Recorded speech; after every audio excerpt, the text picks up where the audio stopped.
ಇಬ್ಬರು ಪ್ರೇಮಿಗಳು ಪ್ರೀತಿಸುತ್ತಾ ಇರ್ತಾರೆ. ಹೆಸರು ಶರಣ್, ಗ್ರೀಷ್ಮಾ.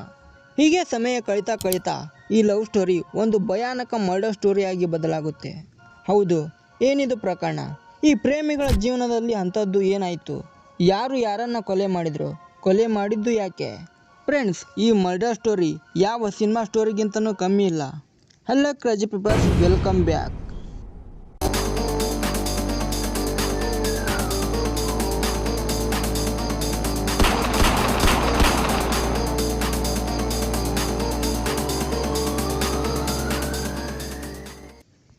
ಈ ಶರವಣ ಎಂಬಾತ ರೇಡಿಯಾಲಜಿ ವಿದ್ಯಾರ್ಥಿಯಾಗಿದ್ದ.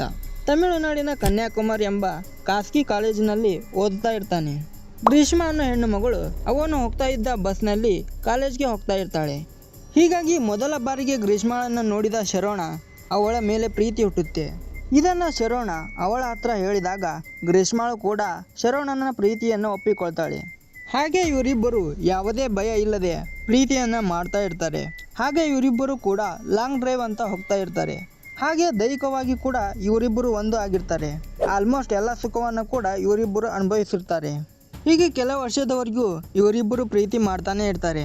ಆದರೆ ಇಲ್ಲಿ ಶರವಣದ್ದು ಮಿಡಲ್ ಕ್ಲಾಸ್ ಫ್ಯಾಮಿಲಿ ಆಗಿದ್ರು ಕೂಡ ಗ್ರೀಷ್ಮಾಳಿಗೆ ಏನು ಕೂಡ ಕಮ್ಮಿ ಮಾಡಿದ್ದಿಲ್ಲ. ತನ್ನ ಪ್ರಾಣಕ್ಕಿಂತ ಹೆಚ್ಚಾಗಿ ಅವಳನ್ನು ಪ್ರೀತಿ ಮಾಡ್ತಾ ಇರ್ತಾನೆ. ಒಂದು ದಿನ ಗ್ರೀಷ್ಮಾಳ ಮನೆಯಲ್ಲಿ ಯಾರು ಕೂಡ ಇರೋದಿಲ್ಲ. ಗ್ರೀಷ್ಮಾರವರ ತಾಯಿ ಏನೋ ಕೆಲಸದ ಮೇಲೆ ಹೊರಗಡೆ ಹೋಗಿರ್ತಾಳೆ. ಹೀಗಾಗಿ ಶರಣ್ಗೆ ಕಾಲ್ ಮಾಡಿ ಮನೆಯಲ್ಲಿ ಯಾರೂ ಇಲ್ಲ, ಸ್ವಲ್ಪ ಮನೆಗೆ ಬಂದು ಹೋಗು ಅಂತ ಹೇಳ್ತಾಳೆ. ಹೀಗಾಗಿ ಶರಣ್ ಅವನ ಸ್ನೇಹಿತನ ಜೊತೆ ಬೈಕ್ ತಗೊಂಡು ಗ್ರೀಷ್ಮಾಳ ಮನೆಗೆ ಬರ್ತಾನೆ. ಶರಣ್ ಸ್ನೇಹಿತ ಅಲ್ಲೇ ಪಕ್ಕದ ರೋಡಲ್ಲಿ ಶರಣ್ಗೋಸ್ಕರ ಕಾಯ್ತಾ ಇರ್ತಾನೆ.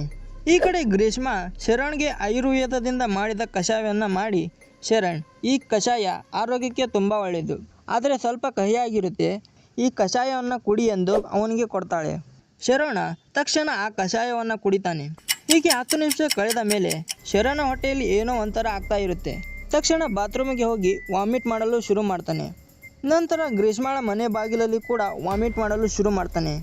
ಆಗ ಗ್ರೀಷ್ಮಾ, ಇಲ್ಲ, ನಾನು ಕಷಾಯವನ್ನು ಕುಡಿದಿದ್ದೆ, ನನಗೂ ಸಹ ವಾಮಿಟ್ ಆಗಿತ್ತು, ಏನು ಆಗಲ್ಲ ಎಂದು ಅವನನ್ನು ಮನೆಯಿಂದ ಕಳಿಸ್ತಾಳೆ. ಇದನ್ನು ನೋಡಿದ ಅವನ ಸ್ನೇಹಿತ ಅವನನ್ನು ಕೂಡಲೇ ಅಲ್ಲಿಂದ ಸರ್ಕಾರಿ ಆಸ್ಪತ್ರೆಗೆ ಕರೆದುಕೊಂಡು ಹೋಗ್ತಾನೆ. ಹೀಗೆ ಸಮಯ ಕಳೆದಂತೆ ತುಂಬಾ ವಾಮಿಟ್ ಮಾಡ್ತಾ ಇರ್ತಾನೆ. ಅಲ್ಲಿಗೆ ಶರವಣ್ ಮನೆಯವರು ಹಾಸ್ಪಿಟಲ್ಗೆ ಬರ್ತಾರೆ. ಕುಟುಂಬದವರು ಶರವಣ್ನ ಕಂಡೀಷನ್ ನೋಡಿ ತುಂಬ ಬೇಗನೆ ಬೇರೆ ಹಾಸ್ಪಿಟಲ್ಗೆ ಸೇರಿಸ್ತಾರೆ. ಆದರೆ ಯಾವ ಹಾಸ್ಪಿಟಲ್ಗೆ ಹೋದರೂ ಶರವಣ್ ಆರೋಗ್ಯದಲ್ಲಿ ಚೇತರಿಕೆ ಕಾಣ್ತಾ ಇರೋದಿಲ್ಲ. ಬಾಯಿ ತುಂಬ ಗುಳ್ಳೆಗಳು, 15 ದಿನದವರೆಗೂ ಒಂದು ಹನಿ ನೀರು ಕೂಡ ಕುಡಿದಿರಲಿಲ್ಲ. ಹಾಗೆ ಊಟವನ್ನು ಕೂಡ ಮಾಡ್ತಾ ಇರಲಿಲ್ಲ. ಶರವಣ ಕುಟುಂಬದವರು ಕೇಳ್ತಾ ಇರ್ತಾರೆ, ನೀನು ಏನನ್ನ ಕುಡ್ದಿದ್ಯಾ ಹೇಳು, ಈ ಥರ ಆಗಲು ಏನು ಕಾರಣ, ಹೀಗಂತ ಕೇಳ್ತಾ ಇರ್ತಾರೆ. ಆದರೆ ಶರಣ್ ಅವರಿಗೆ ಏನು ಕೂಡ ಹೇಳೋದಿಲ್ಲ. ಆದರೆ ಮರುದಿನ ಲಂಗ್ಸ್ ಮತ್ತು ಕಿಡ್ನಿ ತುಂಬ ಡ್ಯಾಮೇಜ್ ಆದ್ದರಿಂದ ಅಕ್ಟೋಬರ್ 22, 2022ರಂದು ಶರಣ್ ಕೊನೆ ಉಸಿರು ಎಳೆದು ಈ ಕೆಟ್ಟ ಪ್ರಪಂಚವನ್ನೇ ಬಿಟ್ಟು ಹೋಗ್ತಾನೆ.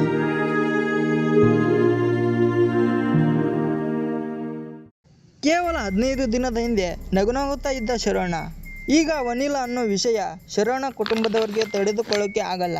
ಹಾಗೆ ಅವನು ಯಾಕೆ ಸತ್ತ ಅನ್ನೋದು ಕೂಡ ಅವರಿಗೆ ಗೊತ್ತಾಗೋದಿಲ್ಲ. ಹೀಗೆ ಶರವಣ ಅಂತ್ಯಕ್ರಿಯೆ ಮುಗಿಸಿ ಮರುದಿನ ಶರವಣ ಅವರ ಅಣ್ಣ ಶಿಮೋಲ್ ರಾಜ್, ಇವರೊಬ್ಬರು ಆಯುರ್ವೇದ ಡಾಕ್ಟರ್. ಚೆನ್ನಾಗೇ ಇದ್ದ ಶರವಣ್ಗೆ ಸಡನ್ನಾಗಿ ಈ ಥರ ಯಾಕೆ ಆಯಿತು ಅಂತ ಯೋಚನೆ ಮಾಡ್ತಾ ಇರ್ತಾನೆ. ಹೀಗೆ ಯೋಚನೆ ಮಾಡ್ತಾ ಇರುವಾಗ ಶರವಣನ ಬಗ್ಗೆ ಏನಾದರೂ ಗೊತ್ತಿರಬಹುದು ಅಂತ ಅವನ ಸ್ನೇಹಿತರನ್ನು ಕೇಳ್ತಾನೆ. ಫ್ರೆಂಡ್ಸ್ ಅಂದೇ ಅವರಿಗೆ ಗೊತ್ತೇ ಇರುತ್ತೆ. ಯಾರ ಕಡೆಯೂ ಹೇಳ್ಕೊಳ್ಳಲಾರದನ್ನು ತಮ್ಮ ಸ್ನೇಹಿತರ ಜೊತೆ ಹೇಳ್ಕೊಂಡಿರ್ತಾರೆ.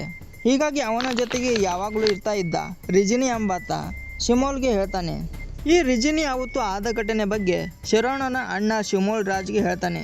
ಅವನು ಗ್ರೀಷ್ಮಾ ಅನ್ನೋ ಹುಡುಗಿಯನ್ನು ಪ್ರೀತಿ ಮಾಡ್ತಾ ಇದ್ದ.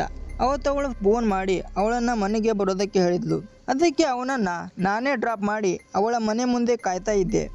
ಅವಳ ಮನೆಗೆ ಹೋದ ಶರವಣ 10 ನಿಮಿಷದ ಬಳಿಕ ವಾಮಿಟ್ ಮಾಡ್ತಾ ಮನೆ ಮುಂದೆ ಬಂದ. ನಾನು ಅವನನ್ನು ಕರೆದುಕೊಂಡು ಹಾಸ್ಪಿಟಲ್ಗೆ ಹೋದೆ, ಹೀಗಂತ ಅವನ ಅಣ್ಣನ ಎದುರು ಹೇಳ್ತಾನೆ. ಅದಕ್ಕೆ ಶಿಮೋಲ್ ರಾಜ್ ಅವತ್ತು ವಾಮಿಟ್ ಯಾವ ಕಲರ್ ಇತ್ತು ಅಂತ ಕೇಳಿದಾಗ ಹಸಿರು ಕಲರ್ ಇತ್ತು ಅಂತ ಹೇಳ್ತಾನೆ. ಇದನ್ನೆಲ್ಲ ಶಿಮೋಲ್ ರಾಜ್ ಮನೆಗೆ ಹೋಗಿ ಹೇಳ್ತಾನೆ. ಹೀಗಾಗಿ ಮನೆಯವರೆಲ್ಲರಿಗೂ ಗ್ರೀಷ್ಮಾಳ ಮೇಲೆ ಅನುಮಾನ ಬರುತ್ತೆ. ಪೊಲೀಸ್ ಸ್ಟೇಷನ್ಗೆ ಹೋಗೋಕ್ಕಿಂತ ಮೊದಲು ಶಿಮೋಲ್ ಅವಳ ನಂಬರ್ ಕಲೆಕ್ಟ್ ಮಾಡಿ ಶರವಣನ ಬಗ್ಗೆ ಕೇಳ್ತಾನೆ.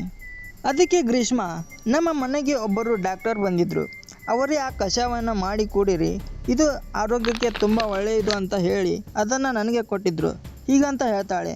ಅದಕ್ಕೆ ಶಿಮೋಲ್ ರಾಜ್ ಅದರದ್ದು ಒಂದು ಫೋಟೋ ಹಾಕು ಅಂತ ಹೇಳ್ತಾನೆ. ಅದಕ್ಕೆ ಗ್ರೀಷ್ಮ ಇಂಟರ್ನೆಟ್ನಲ್ಲಿ ಇರುವ ಒಂದು ಫೋಟೋವನ್ನು ಹುಡುಕಿ ಹಾಕ್ತಾಳೆ. ಗ್ರೀಷ್ಮ ಇಂಟರ್ನೆಟ್ನಲ್ಲಿ ಇರುವ ಫೋಟೋ ಯಾಕೆ ಹಾಕಿದ್ಲು ಅನ್ನೋದನ್ನು ಈ ವಿಡಿಯೋ ಸ್ಕಿಪ್ ಮಾಡದೆ ನೋಡಿ, ಗೊತ್ತಾಗುತ್ತೆ. ಆದರೂ ಕೂಡ ಶಿಮೋಲ್ಗೆ ಅವಳ ಮೇಲಿರುವ ಅನುಮಾನ ಇನ್ನೂ ಕೂಡ ಹೋಗಿದ್ದಿಲ್ಲ. ಶರಣನ್ನು ಚೆಕ್ ಮಾಡಿದ ಡಾಕ್ಟರ್ ಹೇಳ್ತಾರೆ, ಯಾವುದೋ ಒಂದು ಪಾಯ್ಸನ್ ಕುಡಿದಿದ್ದಾನೆ, ಅದಕ್ಕೆ ತುಂಬ ಬೇಗ ಲಂಗ್ಸ್ ಕಿಡ್ನಿ ಡ್ಯಾಮೇಜ್ ಆದ್ದರಿಂದ ಅವನು ತೀರಿಕೊಂಡ ಅಂತ. ಈ ಕಡೆ ಶರಣ್ ಸಹಿತ ರಜನಿ ಹೇಳ್ತಾನೆ, ಗ್ರೀಷ್ಮಳ ಮನೆ ಮುಂದೆ ವಾಮಿಟ್ ಮಾಡಿದ್ದನ್ನು ನಾನೇ ಕಣ್ಣಾರೆ ನೋಡಿದ್ದೇನೆ ಅಂತ.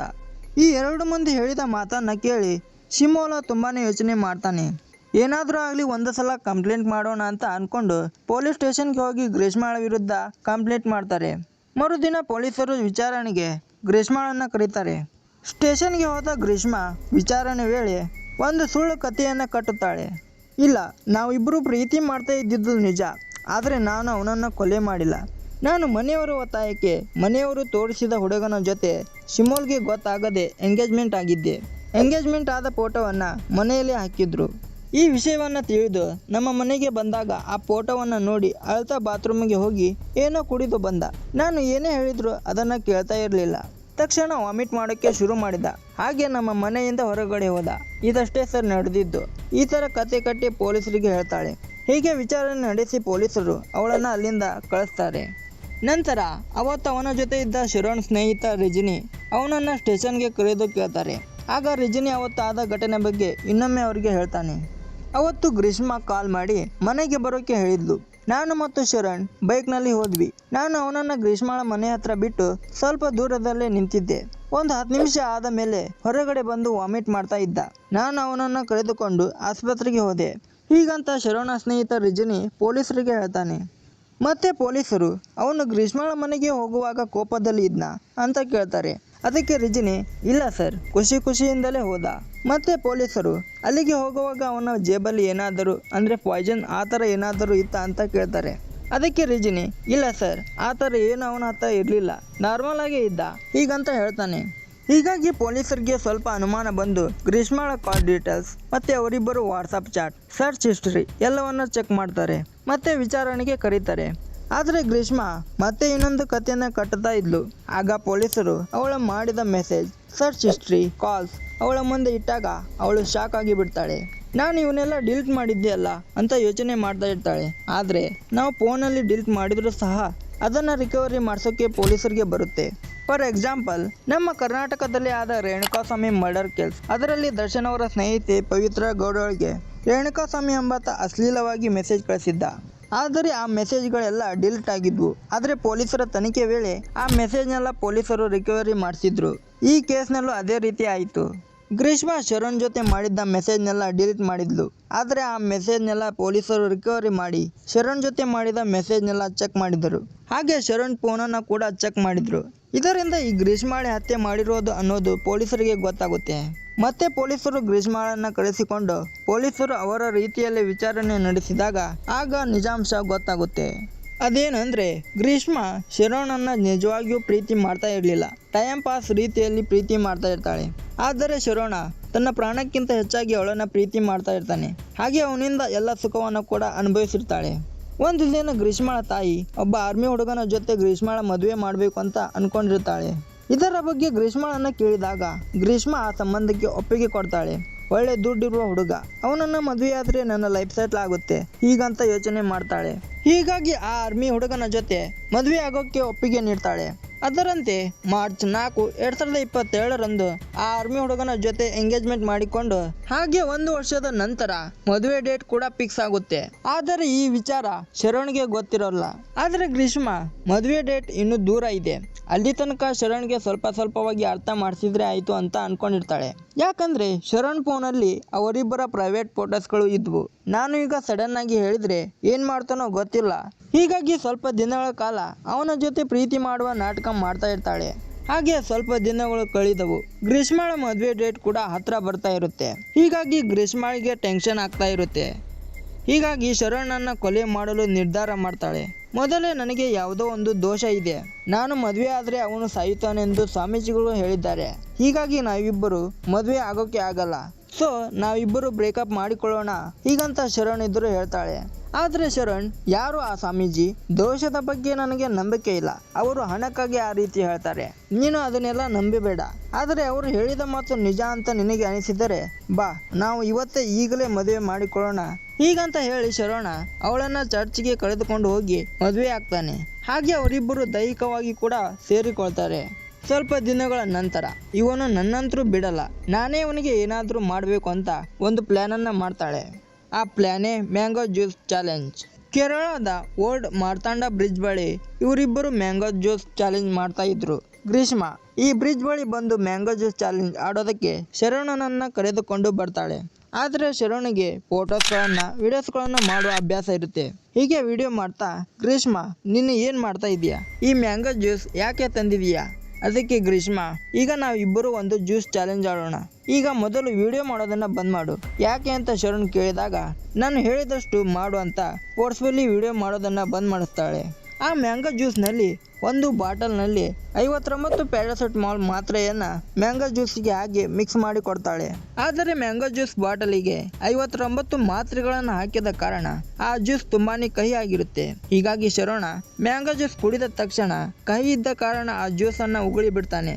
ಈ ಕಡೆ ಗ್ರೀಷ್ಮ ಅವನು ಉಗುಳಿದ್ದನ್ನು ನೋಡಿ ಆ ಮ್ಯಾಂಗೋ ಜ್ಯೂಸ್ ಕೆಟ್ಟಿರ್ಬೇಕು, ಅದಕ್ಕೆ ಆ ರೀತಿ ಕಹಿ ಆಗಿರ್ಬೇಕು ಅಂತ ಹೇಳ್ತಾಳೆ. ನಂತರ ಶರವಣ ಹೌದು ಹಾಗೆ ಆಗಿರಬೇಕು ಬಿಡು ಹೀಗಂತ ಹೇಳಿ ಅವಳನ್ನ ಅವಳ ಮನೆ ಹತ್ರ ಬಿಟ್ಟು ಹೋಗ್ತಾನೆ. ಆದರೆ ಇಲ್ಲಿ ಗ್ರೀಷ್ಮಳ ಪ್ಲಾನ್ ಫ್ಲಾಪ್ ಆಯ್ತು. ಹೀಗೆ ಶರವಣನನ್ನ ಕೊಲ್ಲಲು ಹಲವಾರು ಬಾರಿ ಪ್ರಯತ್ನ ಮಾಡಿದ್ಲು. ಆದರೆ ಶರವಣ ಪ್ರತಿ ಪ್ಲಾನ್ ಅಲ್ಲಿ ಹಾಗೋ ಹೀಗೋ ಮಾಡಿ ಪಾರಾಗ್ತಾ ಇದ್ದ. ಆದರೆ ಆ ದಿನ ಗ್ರೀಷ್ಮಳ ತಾಯಿ ಏನೋ ಕೆಲಸಕ್ಕೆಂದು ಹೊರಗಡೆ ಹೋಗಿರ್ತಾಳೆ. ಈ ಕಡೆ ಗ್ರೀಷ್ಮ ಶರವಣ್ಗೆ ಕಾಲ್ ಮಾಡಿ, ನಮ್ಮ ಮನೇಲಿ ಯಾರೂ ಇಲ್ಲ, ನಮ್ಮ ಮನೆಗೆ ಬರ್ತೀಯಾ ಅಂತ ಅವನಿಗೆ ಕಾಲ್ ಮಾಡಿ ಹೇಳ್ತಾಳೆ. ಹೀಗಾಗಿ ತನ್ನ ಆತ್ಮೀಯ ಗೆಳೆಯನ ಜೊತೆ ಅವಳ ಮನೆಗೆ ಹೋಗ್ತಾನೆ. ಶರವಣ ಸ್ನೇಹಿತ ರಜನಿ ಗ್ರೀಷ್ಮಳ ಮನೆಯಿಂದ ಸ್ವಲ್ಪ ದೂರ ಶರವಣನ್ನ ಕಾಯ್ತಾ ಬೈಕ್ನಲ್ಲಿ ನಿಂತಿರ್ತಾನೆ. ಆಗ ಶರಣ್ ಗ್ರೀಷ್ಮಳ ಮನೆಯೊಳಗೆ ಹೋಗ್ತಾನೆ. ನಂತರ ಅವರಿಬ್ಬರು ಸ್ವಲ್ಪ ಸಮಯ ಮಾತನಾಡ್ತಾ ಇರ್ತಾರೆ. ಗ್ರೀಷ್ಮ ಶರವಣ್ಗೆ ಸ್ವಲ್ಪ ಸಮಯ ಇಲ್ಲೇ ಇರು, ನಿನಗಾಗಿ ಕಷಾಯ ಮಾಡಿ ಕೊಡ್ತೇನೆ, ಅದು ಆರೋಗ್ಯಕ್ಕೆ ತುಂಬ ಒಳ್ಳೆಯದು, ನಾನು ಕೂಡ ಅದನ್ನು ಬೆಳಗ್ಗೆ ಕುಡಿಯುತ್ತೇನೆ ಹೀಗಂತ ಹೇಳಿ ಕಷಾಯ ಮಾಡೋಕ್ಕೆ ಹೋಗ್ತಾಳೆ. ಕಷಾಯ ಮಾಡುವ ನೆಪದಲ್ಲಿ ಆ ಕಷಾಯದಲ್ಲಿ ಏನೋ ಒಂದು ಕೆಮಿಕಲ್ ಮಿಕ್ಸ್ ಮಾಡಿ ಶರವಣ್ಗೆ ಕುಡಿಯಲು ಕೊಡ್ತಾಳೆ. ಆದರೆ ಶರವಣ ಅವಳ ಮೇಲಿನ ನಂಬಿಕೆಯಿಂದ ಆ ಕಷಾಯವನ್ನು ಕುಡಿತಾನೆ. ಕುಡಿದು 5 ನಿಮಿಷದಲ್ಲಿ ಶರವಣನ ಹೊಟ್ಟೆ ಒಳಗೆ ಏನೋ ಒಂಥರ ಆಗೋದಕ್ಕೆ ಶುರುವಾಗುತ್ತೆ. ನಂತರ ವಾಮಿಟ್ ಆಗೋದಕ್ಕೆ ಶುರುವಾಗುತ್ತೆ. ಅವಳ ಮನೆಯ ಬಾಗಿಲ ಮುಂದೆ ಕೂಡ ವಾಮಿಟ್ ಮಾಡಲು ಶುರು ಮಾಡ್ತಾನೆ. ಇದನ್ನು ನೋಡಿದ ರಜನಿ ಅವನನ್ನು ಸರ್ಕಾರಿ ಆಸ್ಪತ್ರೆಗೆ ಕರೆದುಕೊಂಡು ಹೋಗ್ತಾನೆ. ಆದರೆ ಯಾವ ಆಸ್ಪತ್ರೆಗೆ ಹೋದರೂ ಶರವಣನನ್ನು ಬದುಕಿಸಿಕೊಳ್ಳೋಕೆ ಆಗಲ್ಲ. ನಂತರ ಈ ವಿಷಯ ಗ್ರೀಷ್ಮಳಿಗೆ ಗೊತ್ತಾದ ತಕ್ಷಣ ಅವನ ಜೊತೆ ಮಾತನಾಡಿದ ಕಾಲ್ ಹಿಸ್ಟ್ರಿ, ವಾಟ್ಸಪ್ ಚಾಟ್ ಇವನ್ನೆಲ್ಲವನ್ನು ಡಿಲೀಟ್ ಮಾಡಿದ್ಲಂತೆ. ಹೀಗೆ ಯಾವ ರೀತಿ ಹತ್ಯೆ ಮಾಡಿದ್ದನ್ನು ಪೊಲೀಸರ ವಿಚಾರಣೆ ವೇಳೆ ಆಕೆ ಬಾಯಿ ಬಿಡ್ತಾಳೆ. ಹಾಗೆ ನಾನೇ ಹತ್ಯೆ ಮಾಡಿದ್ದನ್ನು ಒಪ್ಪಿಕೊಳ್ತಾಳೆ. ಕರ್ಮ ಅನ್ನೋದು ಯಾರನ್ನ ಬಿಡಲ್ಲ. ಈ ಕಡೆ ಶರವಣ ಗ್ರೀಷ್ಮಳನ್ನ ತುಂಬ ಪ್ರೀತಿ ಮಾಡ್ತಾ ಇದ್ದ, ಅವಳ ಬಗ್ಗೆ ತುಂಬ ಕನಸುಗಳನ್ನು ಇಟ್ಟುಕೊಂಡಿದ್ದ. ಆದರೆ ಗ್ರೀಷ್ಮ ಶರವಣನ್ನ ನಿಜವಾಗಿಯೂ ಪ್ರೀತಿ ಮಾಡ್ತಾ ಇರಲಿಲ್ಲ, ಅವಳದ್ದು ಟೈಮ್ ಪಾಸ್ ಪ್ರೀತಿಯಾಗಿತ್ತು. ಈಗಿನ ಕಾಲದಲ್ಲಿ ನಿಜವಾದ ಪ್ರೀತಿಗಿಂತ ಟೈಮ್ ಪಾಸ್ ಪ್ರೀತಿಗಳೇ ಹೆಚ್ಚಾಗಿವೆ. ಮೊನ್ನೆ ಅಷ್ಟೇ ಗ್ರೀಷ್ಮಳಿಗೆ ಇವಳಿಗೆ ಗಲ್ಲು ಶಿಕ್ಷೆ ಆಗಬೇಕೆಂದು ಕೋರ್ಟ್ ಆದೇಶ ನೀಡಿದೆ. ಎಲ್ಲ ಕ್ರೇಜಿ ಪೀಪಲ್ಸ್, ನೀವು ಯಾರಾದರನ್ನ ನಂಬುವ ಮುನ್ನ 100 ಸಲ ಯೋಚನೆ ಮಾಡಿ ನಂಬಿಕೆ ಇಡಿ. ವಿಡಿಯೋ ಇಷ್ಟ ಆದರೆ ದಯವಿಟ್ಟು ವಿಡಿಯೋಗೊಂದು ಲೈಕ್ ಮಾಡಿ. ನಾನು ಸಿಗ್ತೇನೆ ಮತ್ತೊಂದು ವಿಡಿಯೋ ಜೊತೆ. ಅಲ್ಲಿ ತನಕ ಬಿ ಕೇರ್ಫುಲ್.